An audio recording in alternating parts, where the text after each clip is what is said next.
Hello, Princess on a Pillow here. I am here to do a review slash recap with my opinion on Ready to Love Season 9, Episode 6 is titled Closed Mouth Don't Get Fed. It's supposed to be Closed Mouths Don't Get Fed. Anyway, I'm sorry, but this is only part 1. Please come back for part 2. My stupid ass cheap phone cuts off after 26 minutes. So let's get started. So Koshia was eliminated.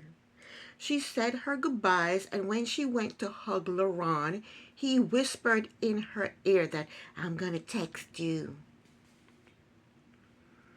He tried to look sad, but he wasn't sad. He was happy that she went home because he likes Maya, and she likes him. But they're trying to keep it on the down low. They don't want anybody to know. But I know. Anyway, Tommy told them that the power is now in the women's hand. I predict that Jonathan goes home next. He hasn't connected with anyone, and that move he did with Alexis last episode was very off-putting. Anyway, next, Rashina took Justin on a salsa date. It's not his cup of tea. He's out of his comfort zone, but it seemed like they both did okay. She said he didn't step on her feet not one time. After dancing, they sat down to talk and they complimented each other. And I like that. I like when my dates give me compliments. That's what they do when they like you. Justin asked her what are her non-negotiables. She said communication. She said closed mouths don't get fed. Justin said that's not a problem for him. He said he wants someone he can talk with about everything. Justin said Rashina is loving, bubbly, and down to earth, and that makes him feel comfortable. That makes him feel comfortable to be able to open up to her. And that sounds genuine to me because I can relate to that. I have to feel comfortable with someone before I can open up to them. I think that these two are really liking each other. We'll see where this goes. Next, Alexis took Chaz out. They met at a restaurant. Alexis is messy. She is out on a date with someone trying to get to know them better, but she wants to talk about the person that went home the day before that she doesn't like. Koshia is gone. Why is she talking about her? The first question Alexis asked Chaz is, how do you feel about the person that went home? Ask Chaz something about himself. Don't ask him about somebody that's gone. Chaz said he felt bad that Koshia went home because of what happened between her and LaRon. This heifer Alexis said it didn't bother her that Koshia left. She said, you get what you get. That's the way the cookie crumble. Chaz asked her if something happened between her and Koshia because he can feel the animosity coming from Alexa towards Koshia. She told him that during their ladies' lounge conversation, Alexa's talking. She told him that during their ladies' lounge, the conversation got extremely heated. So Chaz asked her if she was okay because he sees that she's agitated. She's talking shit about somebody that's not even on the show anymore. So Chaz said, are you okay? She said she's fine. She said their personalities clashed. But she's obviously not okay because she brought it up on a date. Instead of getting to know Chaz, she's talking about Koshia, someone who is gone. So she's obviously not okay. And she knows something else is brewing with the ladies. And poor Chaz, he doesn't know what to say to her to comfort her because he doesn't know what happened. He doesn't know how severe it is. and it's not severe at all. Of course, she state that she would beat Alexis's ass, but then of course she ran out of the room crying. So he said, there's a lot that's been unfolding. And she said, a lot more is going to happen, I'm assuming. And she looked worried. She know that the ladies are out to get her. She did something and the ladies are out to get her. And poor Chaz, he's trying to bring the date back to him. Because now we're talking about all these other people. And they're not talking about him. He said, I hope there's no trouble brewing between us. She said, I hope not. It seemed to me like she went out on a date with him just to vent. He told her that he'll watch out for her when she needs protecting. He wasn't there for her to protect her when Jonathan was being inappropriate with her. He wasn't there to protect her then. Let's see if he steps up the next time she gets herself in some hot water. She asked him what are his non-negotiable. If I was him, I would say my non-negotiable is talking about other people while we're on a date trying to get to know each other. That's what you should have told her his non-negotiable is.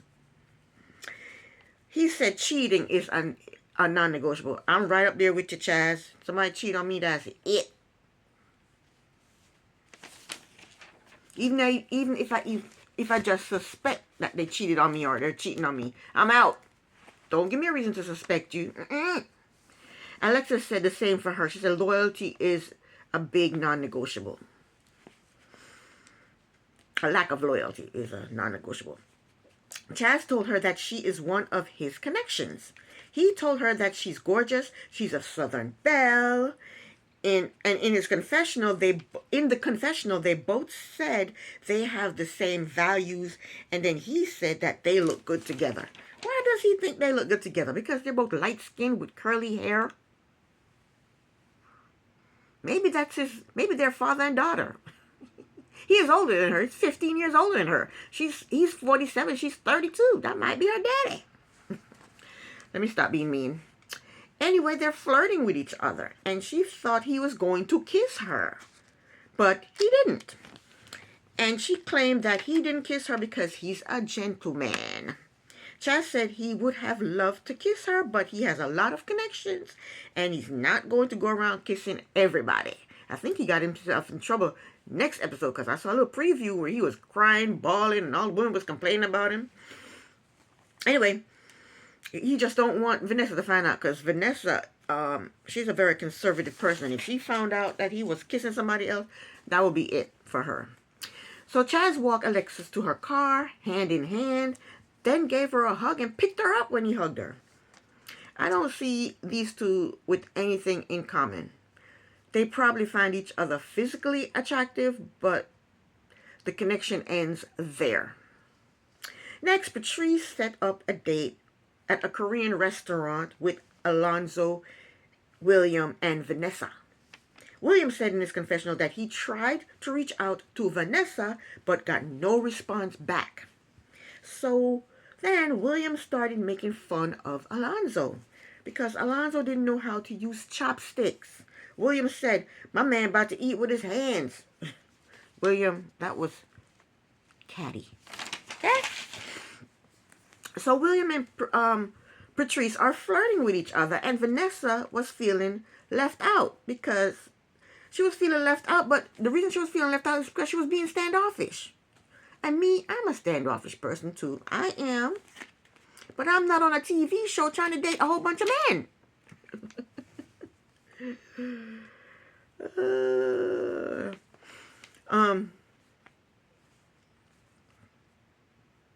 She needs to get in there and put her best foot forward. She can't be shy on a show like this. You need to go get your man. Huh? But William is trying with her. He pulled her chair closer to him. He asked her if she played sports while growing up. And she just said, no, I didn't. Talk to him. Say something like, no, I didn't play sports while I was growing up. When I was growing up, I just hung out with my friends. I read books, did things like that. Speak. Talk. She goes, no, I didn't. And that's it. Oh, my gosh. She's not talking to anybody, and then she says she feels neglected. I guess she wants them to do all the talking. She's a grown-ass woman. Come on. And isn't she a flight attendant? You're supposed to be personable as a flight attendant, right? Alonzo asked if anybody believed in love at first sight. Patrice said maybe. She said she sometimes lived in a fairy tale. William is still trying with Vanessa. He's trying to get her to open up. He asked her if she believed in love at first sight. She said no. She said she thinks that it's more likely for a man to fall in love at first sight than a woman. What does having a well, she may be right. Let me stop. But I think it's not love at first sight, it's lust at first sight, because I believe in lust at first sight, not love at first sight. Alonzo said he believed in love at first sight. He said especially when you see what you want. Exactly. He just proved my point. When you see what you want, when a man sees a good-looking woman and he's like, oh, shit, she look good, I want to get to know her. That's not love. That's lust. You're looking at her outer shell. You're looking at her body, her face, her hair. You're looking at, at what she's presenting to you. You don't know who she is. You don't know if she's a liar, a thief, a cheater. You don't know anything about this woman. You don't know if she's a serial killer. You know nothing about this woman. So you're not in love with her. You're just in lust with her. When you start getting to know her, then you'll start, oh shit, she's nice. I like her. I like her personality. Da da da da da. And then you start falling in love with her. But you can't just look at her and say, oh yeah, I'm in love. Love at first sight. No, don't work that way. Whew. Where was I? Patrice asked them their non-negotiables. Alonzo said he can put up with anything. I pretty much doubt that you cannot put up with anything. Shows Alonzo's something else. I don't think anybody can put up with anything. Everybody has a limit. Everybody has something that they can't deal with. Patrice told him he took the easy way out, and he did. Alonzo is not trying to say anything because he doesn't want to say something horrible and get sent home. Vanessa said her non-negotiable is communication. She said don't beat around the bush. Just come out and ask her what you need to ask her. William said he needs someone who is nice and understanding. So then he starts talking about being adopted. He don't always bring up being adopted. What does he want? A sympathy? He wants sympathy from people? Okay, so you were adopted. That's, hey, it's good that you were adopted. That way you weren't, in a shelter or a home for unwanted kids. It's good that you were adopted. That's a good thing. And then he talks about his 3 sons. He claims that he goes to the gym a lot, so fitness is important to him. William is good at playing basketball, but he does not have a gym body. The only man on this show that has a gym body is Chaz and maybe Dominique. Maybe Dominique. Patrice said he would have to get her out of bed and force her to go to the gym. Vanessa said in her confessional that if he goes to the gym a lot, how is he going to have time to support the household? I think that was a ridiculous thing for her to say. Is she saying that if he goes to the gym, he can't take care of a household? I mean, he can go to the gym for an hour every day and still have time to take care of his household. And Vanessa has her nerve. She's a flight attendant. How often is she at home taking care of her household? William told her that he tried to text her after their first date and she didn't respond. And I thought he should not have done that in front of Patrice and Alonzo. He should have done that, took her off to the side and talked to her about that one-on-one. Vanessa asked him what did he say in the text. So he pulls out his phone and then she looked at the number that he had for her and she said there's supposed to be a 4 on the end. And he said, there's an extra number? Extra number? You don't know how many numbers there is in a phone number, William? There's parentheses and 3 numbers. Then there's 3 numbers beside the parentheses. Then there's a dash and 4 numbers. I count 10 numbers altogether. What are you talking about? Is there an extra number? Oy. But Patrice and Alonzo, they're laughing at him. They're laughing at him. And Vanessa is not feeling him anyway. So it didn't matter if he had the right number or the wrong number because she's not feeling him. Next, Mika invited Dominique to a cafe. She said in her confessional that Dominique is short and not her type physically, but he's a great guy and he makes her comfortable enough to open up to him. So Dominique sells himself to her because he doesn't want to go home. He said he's unique, he's a gentleman, he's versatile, he has a bit of the street in him, but he's also cultured. She told him her non-negotiable is you have to have a sense of humor. She said she doesn't want someone who's too serious. Dominique said he loves to cook and he wants someone who will help him cook. So his non-negotiable is you better be able to cook. If you can't cook, you can't come with me. You can't be mine. He said he wants someone who is compromising and